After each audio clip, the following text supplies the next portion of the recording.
רוב חיי אני דגמנתי מגיל ממש צעיר, מגיל 12. גדלתי בבית דתי, למדתי בית ספר דתי, עסקתי בתחום חילוני שנות אור ממה שגדלתי לפיו. אני ילדה שעובדת מגיל 12, טיפלתי באחים שלי הקטנים, לקחתי אותם לבית ספר, החלפתי טיטולים, הייתי אימא מגיל מאוד צעיר, וזה ביגר אותי מאוד. דגמנת לג'ים שרק, דגמנת לנייק, היית בשער של פורש. כמעט כל חברה בישראל עבדתי איתה. מצד אחד זה עבודה, מצד שני זה חלום של הרבה מאוד אנשים. לדגמן, להיות על שלטי חוצות, זה משהו שהוא כיף, יש בזה משהו כיפי לאגו.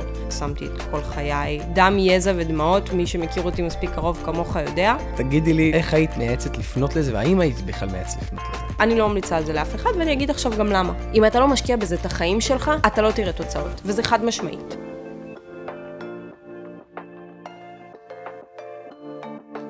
ברוכים הבאים לעוד פרק של 9X, והיום אנחנו מארחים מישהי מאוד מיוחדת, מיכל עידן. שלום. רוצה להציג את עצמך קצת? כן, אז אני מיכל, ואני בת זוג של שר, 5 שנים האחרונות. 5 או 6? כך יצא, 5. זה לא טוב אם אנחנו בספירה. 5 שנים. אני מדגמנת, אני גרה קצת על קו לוס אנג'לס, ישראל. אני לומדת ייעוץ תזונה, אני לומדת הדרכת פילאטיס, ואני עובדת אצל שר בין היתר. עובדת עם שר. עם שר. עם שר. עם שר. את יכולה קצת להרחיב יותר, מה עשית עד היום, מה את ממשיכה לעשות? רוב חיי אני דגמנתי מגיל ממש צעיר, מגיל 12. זה משהו שלקח את רוב חיי, גם אם היה עבודות מזדמנות בין לבין, או בית ספר, או שירות לאומי, או כל דבר אחר. רוב חיי היה העיסוק של הדוגמנות בעצם. עד היום, שזה מגיל 12, היום אני בת 30, אז... בת 30? כן. נחמד שחבר שלי יודע מה הגיל שלי. תודה, ממי, תמשיך. החלטתי בשנה האחרונה לעשות משהו שקשור קצת לעולם הספורט, כי זה משהו שהוא חלק בלתי נפרד מהעיסוק שלי. אז החלטתי בעצם להיכנס לזה בצורה שהיא לא הדרכה של מכון כושר, שזה משהו שהוא קצת פחות עניין אותי, אלא משהו, איזשהו ספורט שיותר מעניין אותי ויותר מושך אותי והוא יותר קבוצתי. אז באמת התחלתי ללמוד הדרכת פילאטיס. איפה את לומדת? אני לומדת במודיעין, בבלנס, אצל בין היתר חברים שלנו. במקרה. כן, במקרה חברים שלנו. זה היה משהו הוחלט כזה, לפני חודשיים הגעתי לארץ, אחרי שלא הייתי פה הרבה זמן, מלפני אוקטובר 7. והחלטתי לעשות איזה מהלך ולמצוא עוד איזה משהו, גם בא לי, הדוגמנות כבר לא מספקת אותי כמו שסיפקה בעבר, ובא לי לעשות עוד משהו, משהו שהוא... עדיין עושה אותה. אני עושה אותה, בין לבין, אבל בא לי גם משהו שהוא יעשיר אותי שכלית, אז בין היתר זה הייעוץ תזונה שאני לומדת, ובא לי משהו שמעניין אותי, ובא לי משהו שקשור לספורט. כי שוב, הדוגמנות היא חלק בלתי נפרד מספורט ותזונה, אז למה לא אם כבר לעשות את הכל ביחד? אז פילאטיס, משהו שהוא קצת יותר מעניין אותי, אז אמרתי, אני אקפוץ לשם ונראה איך זה זורם לי. זה לא משהו שנגעתי בו הרבה בחיים, אבל זה משהו שיותר מעניין אותי משאר סוגי הספורט. עכשיו, אני אגיד משהו קצת בצורה מאוד ישירה. כל בן אדם יש סיפור השאלה איך מספרים אותו, נכון?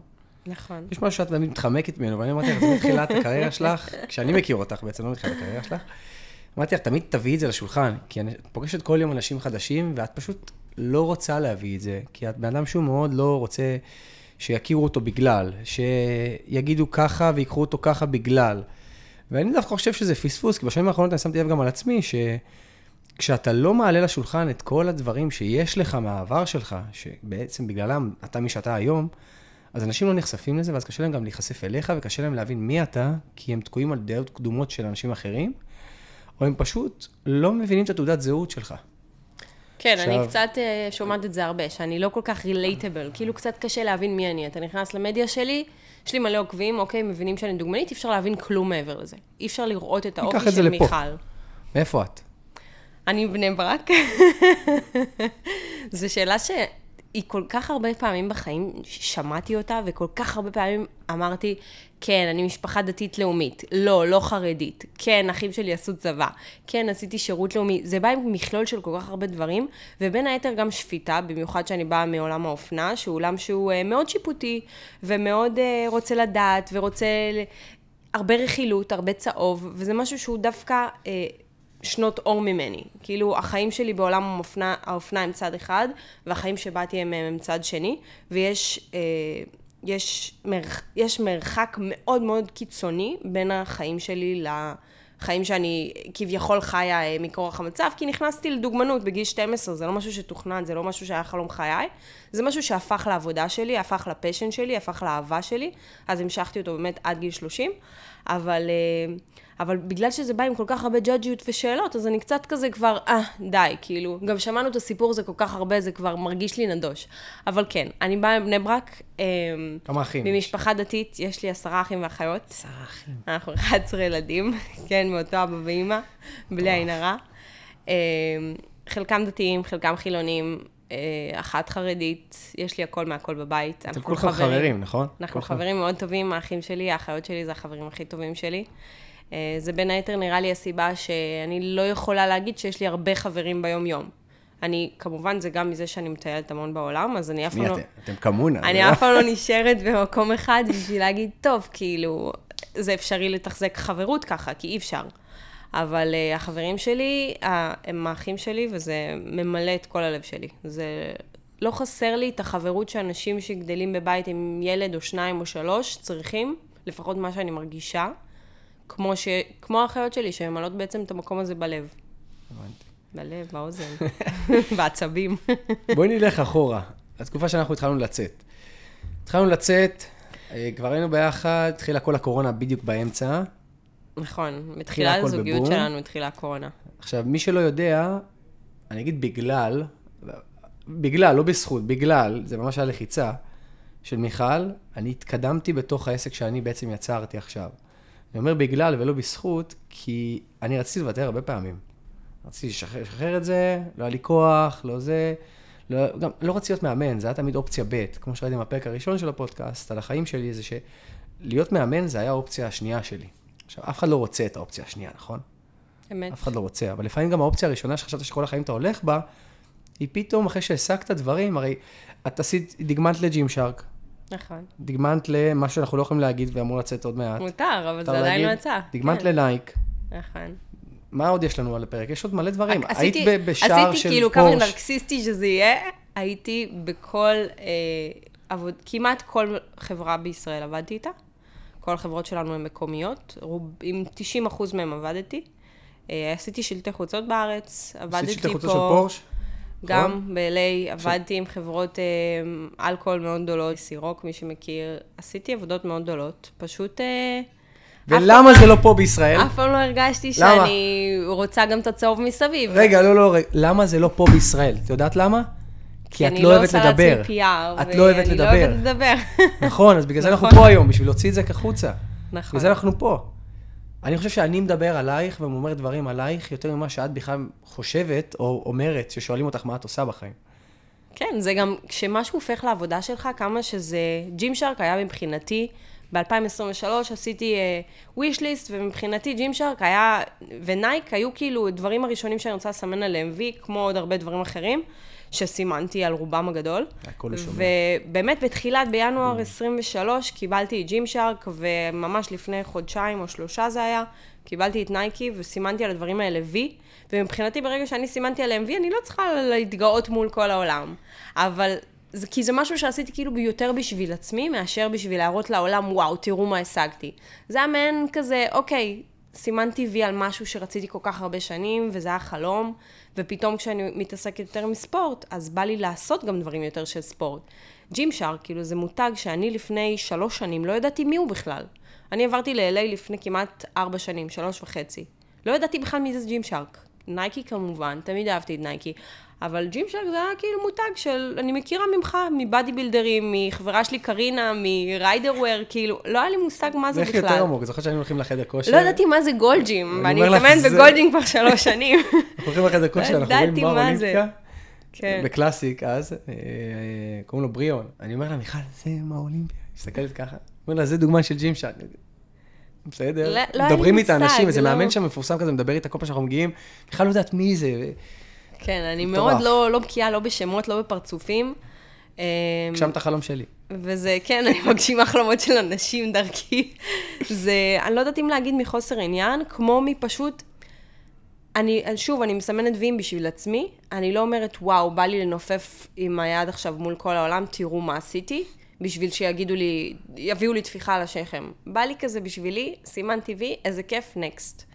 וככה אני אשיב עם my goals, ופשוט, כן, אנשים לא יודעים מהם. אני היום שמתי לאחרונה את התמונה שעשיתי לג'ים שרק בפין, כי זה הופיע בחנויות שהם פתחו בלונדון, בפעם הראשונה שהם פתחו את החנות. השלט הענק בתוך החנות. החנות הראשונה של ג'ים שרק, דרך אגב. כן, החנות הראשונה שלהם בעולם, נפתחה בלונדון לפני 1.5 שנה, כן, משהו כזה. וידידות שלך, או מתאמנות, לא זוכר מי זה היה, שתי בנות צילמו לי, וכאילו אפילו לא ידעתי שזה מתפרסם בחנות, זה היה פשוט בתוך החנות, ועשיתי כזה פין על הפוסט, כי אמרתי, טוב, אולי זה משהו. האמת שגילוי נאות, אולי הולכת לכעוס עליי עכשיו, אני אקח את הריב הזה. נו.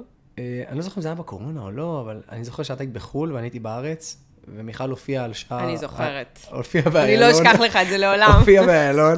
עכשיו, אני עם כל הדברים שיש לי על הראש, ניסיתי לתזמן בין הדברים. הוא לעולם לא הלך לראות את זה. לא הצלחתי. עכשיו, ניסיתי לעשות איזשהו משהו, ואבא שלי הפיל אותי, או אבא שלי נסע לשם, צילם את השלט באיילון, שלח לי את זה בוואטסאפ, אז אני שלחתי לה את זה, ותוך כדי, נראה לי שהוא שלח לה את זה גם.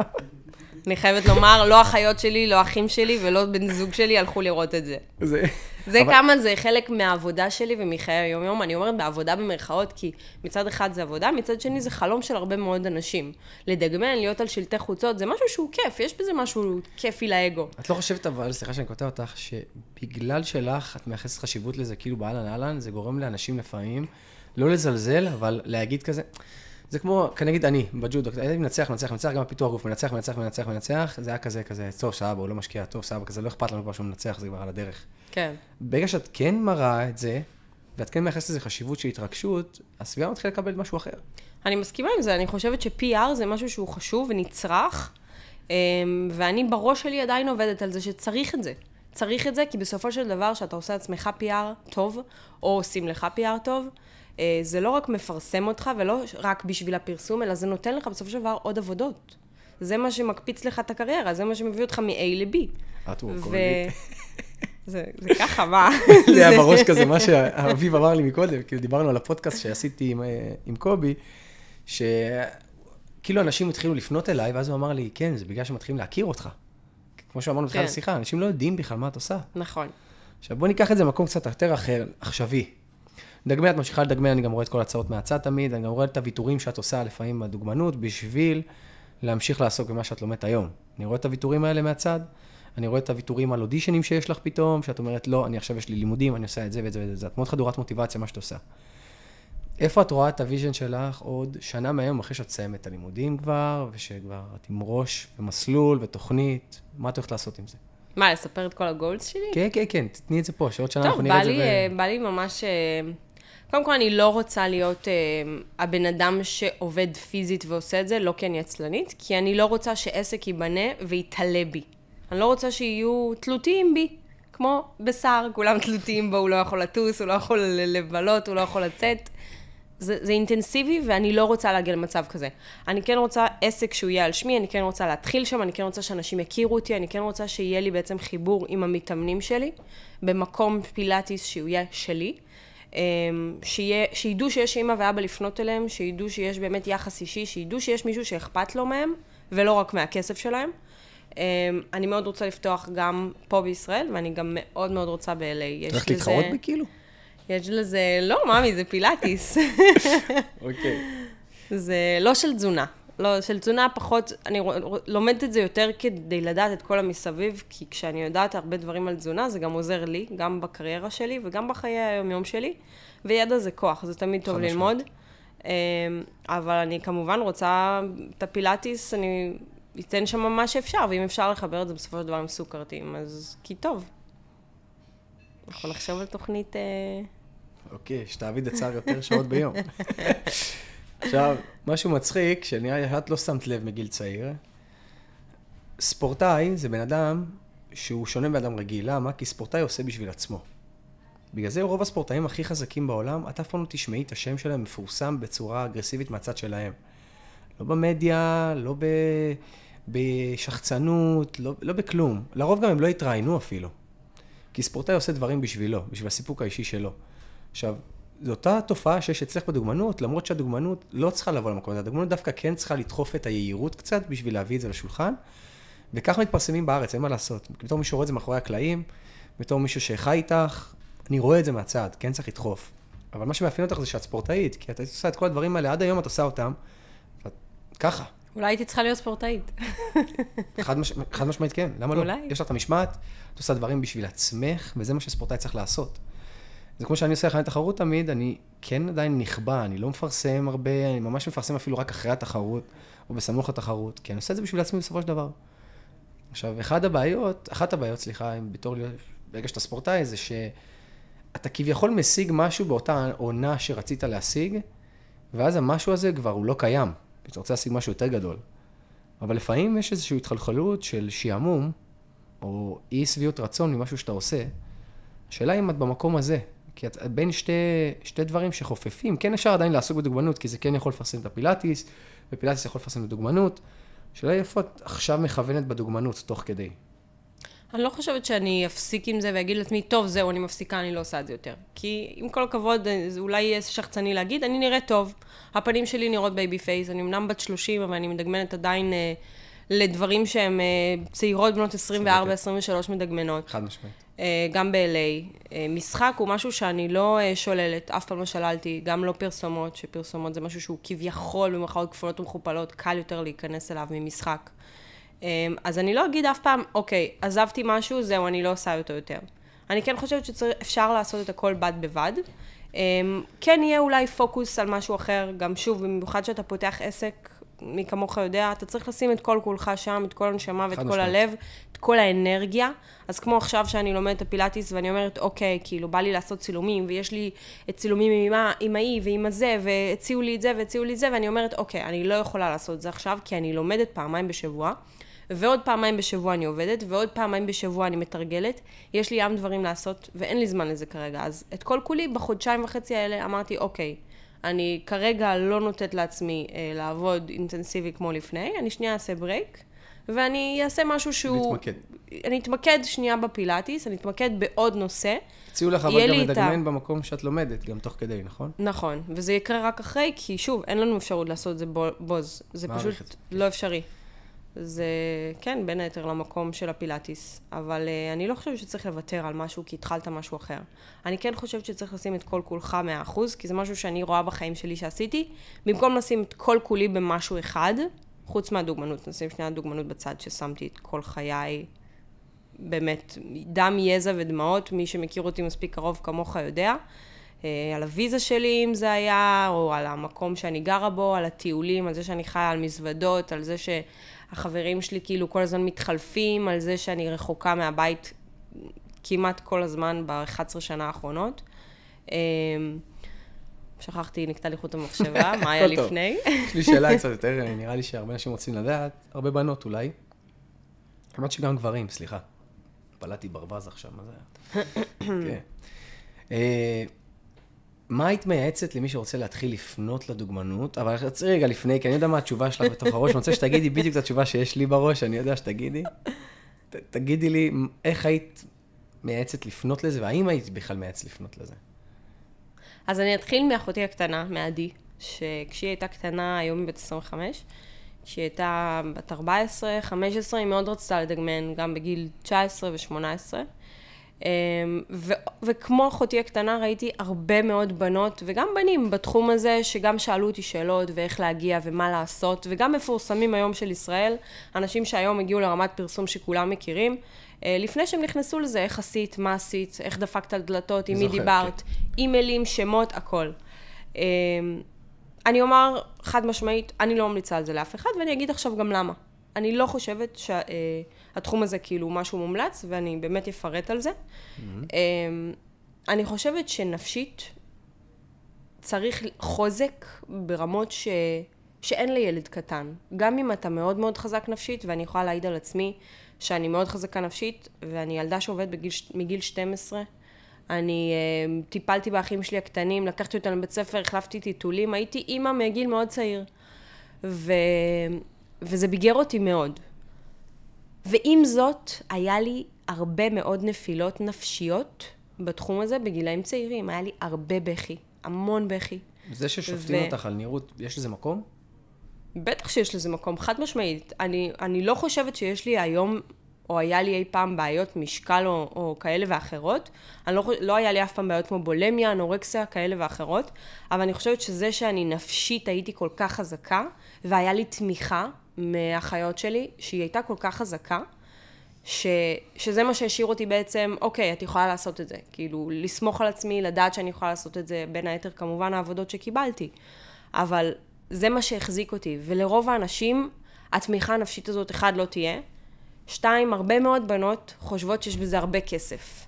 כשאת נכנסת לתחום הזה, בעלה בבעלה, ואת לא באמת אומרת, טוב, אני כאילו ישקיע את 1,000,000% שלי פה, כמו שאת משקיעה בבית ספר, לא יודעת אם אנשים משקיעים בבית ספר, אבל כמו שאתה משקיע במשהו שאתה מקבל עליו כסף, אם אתה לא משקיע בזה את החיים שלך, אתה לא תראה תוצאות, וזה חד משמעית. ואפשר לראות את זה על דוגמניות שהצליחו ולא הצליחו, או על דוגמניות שהתחילו והפסיקו, וכאלה שהמשיכו למשך הרבה שנים. קמפיין אחד שמחזיק אותך שנה שלמה. יש קמפיינים כאלה, נכון, אבל גם לפעמים קורה שכמה חודשים אין לך עבודה. אין לך עבודה, במיוחד בקורונה. זה לא עבודה שהיא חודשית, יומית, שבועית, אף אחד לא מבטיח לך עבודה. יחד עם זה שג'ים שרק או נייק, אני לא זוכר, נראה לי ג'ים שרק, פרסמו פתאום תמונות של קפייה או דברים כאלה ואחרים. לא יודע אם קוראים לזה קפייה, מה שהדתיות... זה לא עובדה שהם שמו קפייה, הפריע לי.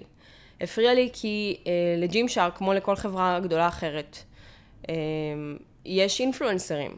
וכל חברה בוחרת מה לקדם ומה לא לקדם, וגם היא בוחרת את הזמן הנכון, כי טיימינג זה הכל בחיים. אבל זה היה קידום בתוך פרופיל של מישהו שעושה... אז זה בדיוק מה שאני אגיע אליו. יש להם אינפלואנסרית מאוד מאוד גדולה בלונדון, שהיא, האג'נדה הפוליטית שלה הייתה מובהקת במדיה.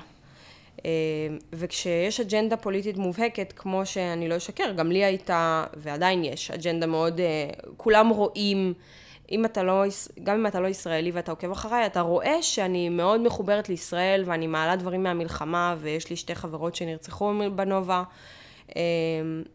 אני מראה את זה, ואני לא מתביישת להראות את זה, ואני גם לא מפחדת לאבד עבודה, גם אם אני מאבדת. זה לא מעניין אותי, זה משהו שאני אמרתי לעצמי, זה המקום שבאתי ממנו, אני לא אתבייש בזה לעולם, ולא אכפת לי כמה אני אפסיד על זה. זה מבחינתי, אני רק לבאר ששתתי ממנה, אם אני לא בעצם תומכת במדינה שלי, בטח ובטח אחרי שואה כזאת, ואני לא אקטין את זה, זה שואה. חד משמעית. גם יש פה 2 צדדים לבעיה. יש את הצד הקיצוני, שחד משמעית, בכל מקום טוב יש גם רק קצת רע, בכל מקום רע יש גם קצת טוב. נכון. כמו שתכירה אותי, יש לי מלווים מכל העולם, ויש לי ערבים, יש לי מוסלמים, יש לי יהודים, יש לי, מה יש לי עוד? הכל, נוצרים, יש לך... נוצרים, יש לי הכל מהכל. מכל מדינה גם, יש לך גם בעולם. כן, אפילו גם נותן ליווי בערבית, דרך נציג שירות, כאילו, בכל רע יש קצת טוב, ובכל טוב יש קצת רע, כמו שאמרנו. נכון. המלחמה כן הוציאה מפרופורציות קצת דברים, אבל זה לא ש... זה לא מה שהפריע לי, שהם העלו כפייה, או את כל הבגדי לבוש המוסלמים. בסופו של דבר זה בסדר שיש גם לבוש לדת אחרת. זה חד משמעית משהו שהוא קביל, והגיוני ולגיטימי. אבל העובדה שהם דחפו מאוד את הפרופיל של האינפלואנסרית המסוימת הזאת, שהראתה את האג'נדה הפוליטית שלה באופן מאוד מובהק במלחמה, ומאוד תמכה בצד שאנחנו לא תומכים בו. זה שתפיסת צד קיצונית, כן. זה הזוי, זה נשמע הזוי. ואני גם, כמו שאתה זוכר, לפני 3 חודשים צילמתי פודקאסט עם מישהו מ-LA, והיינו לקראת קצת דברים במדיה עם כמה חברות ספורט מאוד גדולות. ושמנו את זה רגע על הולד, כי כרגע זה לא תואם את האג'נדה שלי. זה משהו שהוא לא נכון מבחינת הטיימינג להעלות אצלי. לא אצלי, לא אצלהם. זה לא משהו שפשוט החלטנו לעצור את זה עד שיעבור זעם, או עד שאני אחליט אחרת. בואו נעשה קאט כזה מהיר כמו בחדשות, ונעבור ישר למשהו קצת יותר משמח. איך את רואה מהצד מישהו שא' כל לא היית מוכנה בכלל למה שאני עושה, את לא יודעת מה זה הספורט הזה בכלל לפני שהכרנו, נכון. מבחינת העומק. מה התחושות שלך והרגשות שלך, וכל מה שהרגשת תוך כדי ההכנות, ואיך זה בא לידי ביטוי מהרגע הראשון, כי זה די השתנה, גם אני הרגשתי את זה. מההכנה הראשונה איתך, להכנה השנייה איתך, לשלישית, לרביעית. נו, איך קיבלת את התחום הזה שאני עומד עם צבע על במה ועם בגד ים?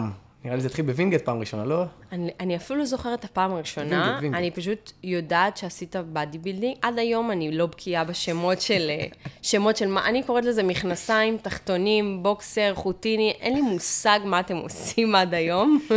זה גם לא משנה לי כל עוד אתה זוכה מקום ראשון. התחרות הראשונה שבאת לראות, לקחת מקום שני, את זוכרת את זה? זה היה בווינגייט. אני לא זוכרת את זה, אבל אני גם לא זוכרת כלום. טסתי לאליפות העולם בפולין ב-2019. את זה אני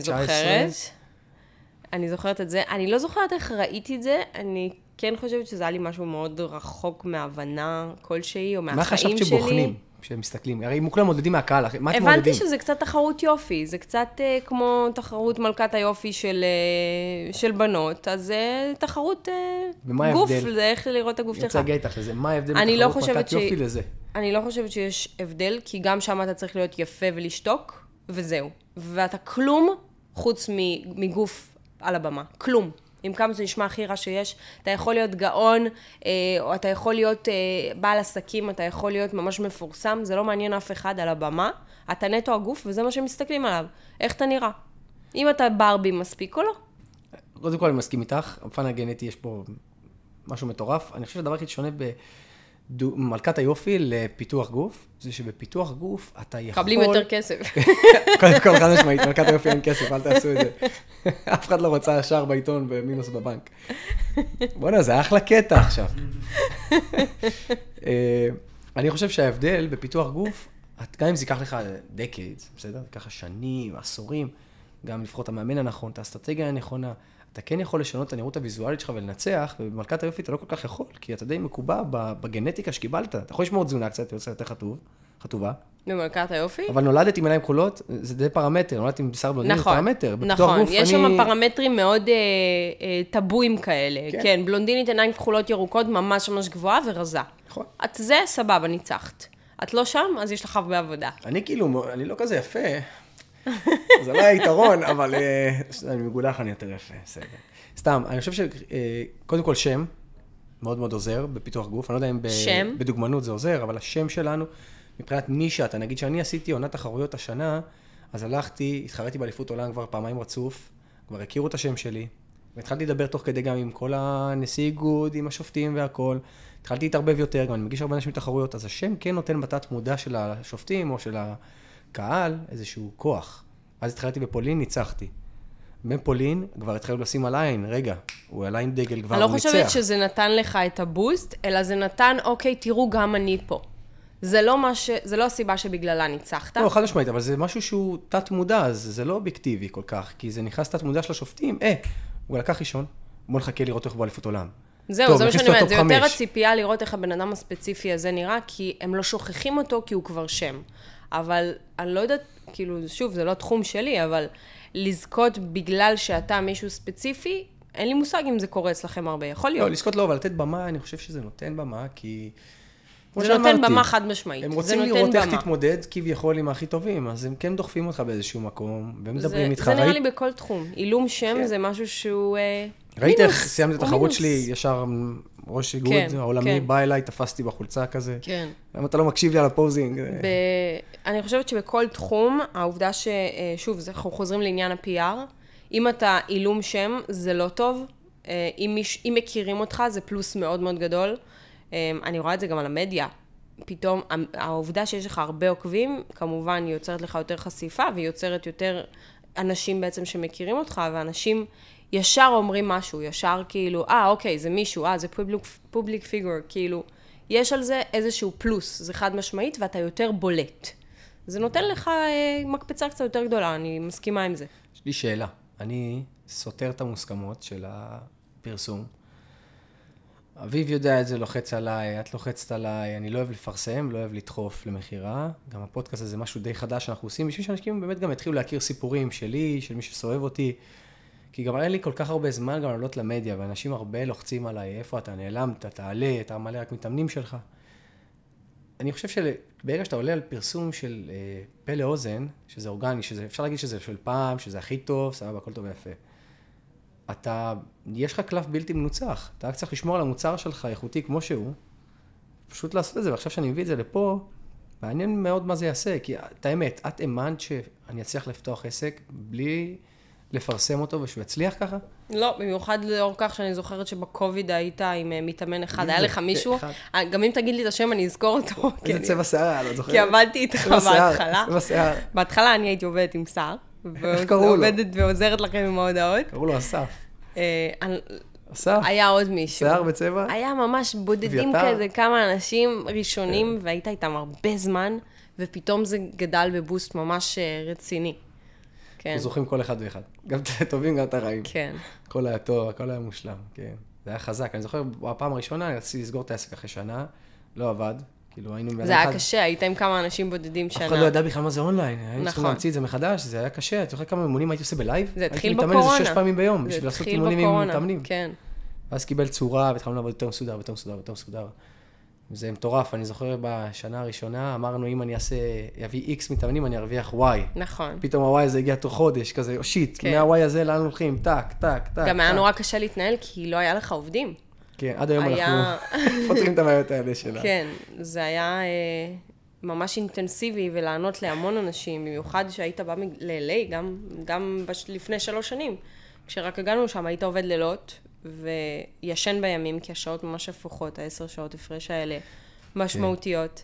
היה קשוח. אז כן, זה היה ממש איך את עם זה שאת חיה עם בן זוג, שהוא לא היה וורקוהוליק, בכלל, כאילו, אפשר להגיד שאת שהיה קצת עצלן אפילו. לא עצלן, אני בן אדם אני צריך מאוד את הדודה שלי, נגיד אני הולך לחדר כושר, הרבה מתאמנים רוצים, הנה תשמעו את זה עכשיו. אתם רוצים להתאמן איתי, אבל אין לי לוז, אני לא אוהב את זה, אני אוהב שאני קם בבוקר, אני יודע שיש לי את העבודה, וזה הלוז היחיד שמסודר אצלי ביום, ואני מחכה לדודה, אתה מכיר את זה אביב? את הדודה שיש לך ללכת למכון, ואתה אומר, עכשיו אני צריך לשתות את הפרי-וורקאוט, עכשיו אני צריך להתארגן, ועכשיו אני הולך להתאמן. בגלל זה אני לא אוהב לקבוע עם אף אחד, אתה מגיע בבאסה, אתה חייב להיות בשעה הזאת והזאת. כן, אתה גם אומר, יואו, אני כאילו כל השבוע קורא את התחת שלי, זה המקום מפלטים שלי, אני רוצה להתאמן לבד.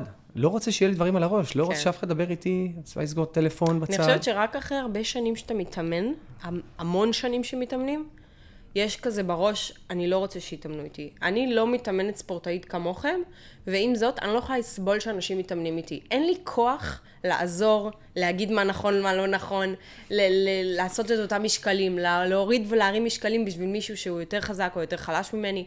זה בלתי נסבל. וזה מבזבז לך גם זמן. נכון, זה כאילו באנו לעבוד, זה לא כיף לעבוד. כן. אתה רוצה לבוא להתאמן, זאת נכון, פרקטיקה. נכון. אני רוצה לדבר על נושא האחרון, לפני שאנחנו מסיימים. נושא שהוא קצת אלים, מילולית, כל העניין של הסמים, יש גם בקרב הדוגמנות, מי שלא יודע. מיכל לא ידע, או שכן ידע, שקוראים לזה סטרואידים, אני לא יודע אם כן או לא. אני הערתי לה את העיניים בעניין הזה שיש הרבה דוגמניות שלוקחות סטרואידים מסוגים כאלה ואחרים, שעוזרים לה בעצם להגיע למטרה שלה מבחינה נראותית. נכון. אצלה זה השאר מומר לסמים גם, כי הרבה דוגמניות עושות סמים, נכון? נכון. בשביל לשמור על המשקל. נכון, זה משהו שהאמת נחשפתי עליו בגיל מבוגר, נראה לי בגלל בין היתר שבאתי מבני ברק, אז זה משהו שהוא לא... חייתי בבני ברק, גדלתי בבית דתי, למדתי בית ספר דתי, עסקתי בתחום חילוני שנות אור ממה שגדלתי לפיו, ופעם ראשונה שראיתי באמת דברים כאלה בחיים שלי, היה ב-LA בגיל 21. וזה יחסית גיל מאוחר, כי היום ילדים קטנים או מבית לא דתי מכירים את זה כבר הרבה לפני. אני זוכר, אני לא יכולים סיבות לך כזה. כן, אני לא... זה משהו שאני שמחה להגיד שאני מפחד ממנו. אני מפחד ממנו ואני אוהבת את זה שאני מפחד מזה, כי אני לא אנסה את זה. אני לא רוצה לנסות. מה שלא מפתה אותי בחיים לנסות, אני לא מנסה. אפשר להגיד שאני אולי קצת מרובעת, אבל אם זה לא מפתה אותי או מושך אותי, אני לא אנסה את זה. וזה משהו שהוא מאוד מאוד נפוץ בתחום שלי. אני כמעט לא מכירה אנשים, גם בישראל וגם ב-LA, זה מאוד מאוד נפוץ, אני כמעט לא מכירה אנשים מהתחום שלי שלא עושים כלום. יש לך סטטיסטיקה בראש מספרים? 99% עושים. 99%. 99% זה אנשים עושים סמים? אני לא יכולה לחשוב על מישהו, אני מכירה המון אנשים, אני מכירה, באמת הכרתי בתחום הזה, אתה רואה כל היום אנשים, אתה רואה לפחות 10 אנשים על הסט ביום הכי קטן שיש, אז תכפיל את זה במיליון פעמים שאתה עובד, ובמיליון מקומות שאתה עובד, ובמיליון לוקיישנים, אז אתה רואה כל כך הרבה אנשים, ובמסיבות ובאירועים ובאיבנטים ובwhatever, אני לא יכולה לעלות על הראש שלי מישהו שאני מכירה שלא. טורף. וזה לא שלי, זה לא שאין לי, אני לא יכולה להגיד שאני שיפוטית בנושא, ואני גם לא שיפוטית. אני אישית נגד זה, כי זה משהו שאחד אני לא מכירה. 2, אני לא אוהבת דברים שהם לא טבעיים. אני אוהבת טבעי, כאילו, גם גדלתי ככה. ו3, אני מרגישה שזה משהו שהוא קצת, גם בדוגמנות כמה שעבדתי, תמיד ראיתי שזה משהו שנותן בוסט להרבה בנות אחרות. גם אם את לא יפה, זה מעין צ'יט, כן. זה מעין צ'יט, את לא צריכה לשמור תזונה ולהתאמן כמו בהמה, סליחה על הבוטות. ואני באמת כאילו מתאמנת 4 פעמים בשבוע היום, הייתי מתאמנת עד לפני שנה, 5-6 פעמים בשבוע, תזונה אינטנסיבית ברמות שלא הגיוניות, כל הזמן שמירה, החיים שלי בספורט, כמו שאמרתי, הם חלק בלתי נפרד, אבל גם התזונה. לא יכלתי להיות יום אחד שאני לא שומרת תזונה, כי אולי מחר או מחרתיים יהיה לי צילומים לבגדי ים. עכשיו, אבל כשיש לך אסטרטגיות, ואת מבינה בפועל איך עובד תזונה, יותר קל לך לשחק עם הימים בשבוע, לא? הרבה יותר קל, אבל עם זאת, זה מאוד קשה לשמור תזונה. אז זה משהו שהוא תמיד מאבק. תזונה זה מאבק יומיומי. כאילו, אנשים ששומרים את זה וקל להם, אני לא מכירה הרבה כאלה. זוכרת פעם שהיה לך איזה שטאפ כזה שבקורונה, שהיה לך שטאפ, עשינו צילומים פעם ביחד עם מיכל, היא הזמינה אותי היה את המכשיר הזה של הבטן של רונלדו, של הריבועים. כן. אז היא הזמינה אותי ביחד לצילומים. זה לא השטאפ, זה עבודה בתשלום. זה בתשלום. איפה הכסף? לא ראיתי עוד עד היום לא ראיתי. אני קיבלתי את הכסף שלי. נראה לי שעד היום לא קיבלתי אותו. בכל אופן, אותי חתכו מהצילומים האלה, כי הייתי מוגזם מדי, לפי מה שהם אמרו, ועשית איזה מניפולציה, זוכרת, הכרתי לך את העולם של המניפולציות. נכון. בא לך ריבועים תוך יומיים. נכון. זה היה סבל מטורף, לא? מצד שני, אני לא כל כך אוהבת להשתמש במניפולציה הזאת, כי היא אחרי זה מעלה אותי מבחינת נוזלים הרבה. הריבאונד הוא פסיכי. הריבאונד כן, הוא לא טוב, אבל בתחום שלי, את צריכה את זה ללונג טרם. ללונג טרם זה אומר כל יום לשמור, כל יום להיות אחראית על זה. את נשארת אותו דבר לאורך זמן. כן, לא יודעת, זה פתאום קרה בשנתיים האחרונות. איכשהו אני מצליחה להישאר פחות או יותר באותו משקל, ולא לעלות ולרדת משמעותית. הידע מתחיל להתבטאות באיזשהו שלב בצורה אינטואטיבית, אנחנו מתחילים לעשות את זה בלי לשים לב. כן. ואז אנשים אומרים, זה הפרעות אכילה לשקול אוכל, זה הפרעות אכילה לספור קלוריות. אני חושב שזה דבר חיובי, כי בסופו של דבר, באדם שלא יודע מה הוא מכניס לגוף שלו, לא יכול לנהל את השעון הביולוגי שלו, מבחינת אנרגיה. אני הפרעות אכילה רואה כדברים מאוד מאוד ספציפיים, וזה לא הדברים האלה של שקילת מזון. לשר לוקח משקל אוכל ביום שישי לשולחן בקידוש. לא, זה קצת מעצבן, אבל זה לא הפרעות אכילה. הפרעות אכילה זה בולמיה, אנורקסיה, זה מחלות כאלה ואחרות. זה דברים חיצוניים שאנחנו מכניסים לגוף בשביל לעלות או להוריד משקל. זה פסיכולוגי המון, המון. כאילו יש בזה הרבה מעבר לרק בא לאנשים להיראות טוב. זה משהו שקיים בתחום שלי המון, אני משערת שגם בתחום שלך, כי בסופו של דבר אתם שוב ברבי על הבמה. אז כן, זה משהו שהוא מאוד נפוץ בתחומים האלה, שאיך אתה נראה. מעולה. עכשיו, חתונה, מה איתה? סתם, הייתי חייב, חבר'ה, הייתי חייב, וסליחה, אני יודע שחיכיתם לזה כולם, צחקתי. תודה רבה לכם שהייתם איתנו בעוד פרק של 9Next. מה אתה צוחק? אנחנו מצפים לראות אתכם שוב. נתראה.